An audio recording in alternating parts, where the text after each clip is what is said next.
बिस्मिल्लाहिर्रहमानिर्रहीम। First of all दीन मफल्ला। आज कल जो सियासी सूरत चल रहा है उसी हवाले से एक वीडियो पैगाम देना चाहता था सब दोस्तों को। उम्मीद करता हूँ कि आपको ये मैं जो वीडियो बनाने जा रहा हूँ ये पसंद भी करेंगे, आप इसे शेयर भी करेंगे। आज कल जो सियासी सूरत हाल है आपके सामने है, 13 जमातें एक साइड पे, एक इमरान खान एक साइड पे है।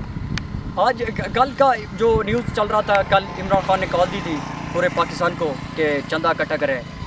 तो मेरे ख्याल से जितना चंदा पैसा इकट्ठा किया बहुत ही एक तारीख गवाह है। ये तारीख में लिखा जाएगा कि इतना ज़्यादा पैसा कभी किसी ने नहीं दिया इमरान खान के लिए।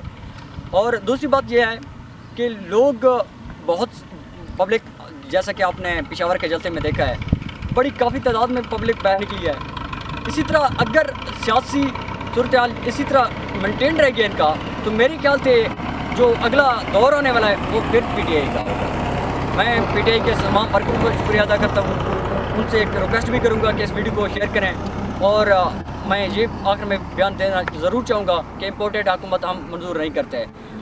आप माजी में भी देख लें, इस मौलाना फजलुर रहमान साहब को इन्होंने ख़ुद कहा था कि हम औरतों की हुक्मरानी तस्लीम नहीं करते। आज मरियम नवाज़ और आसमा भुट्टो के पीछे लगा हुआ है।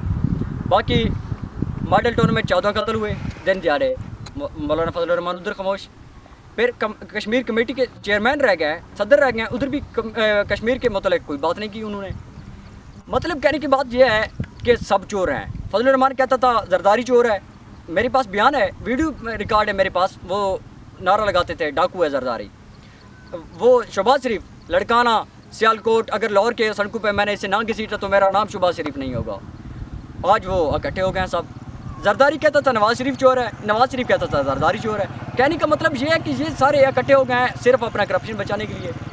मैं आज भी आपको दावे से कह सकता हूँ कि आने वाले इलेक्शन में हम इंशाल्लाह नून लीग को इस PP 199 के इलेक्शन में इबरतनाक शिकस्त देंगे। और ये जो ज़िमनी इलेक्शन होने जा रहे हैं, आपको मेरा ये पैगाम है और मेरा चैलेंज है क्या इधर देख लें, इनको इबरतनाक शिकस्त होगी नून लीग वालों को। मेरा सब दोस्तों से ये रिक्वेस्ट है कि निकलें अपने घरों से, इमरान खान को सपोर्ट करें और आखिर में एक ज़रूर नारा लगाएं, इम्पोर्टेड हुकूमत ना मंजूर। थैंक यू, अल्लाह हाफ़िज़।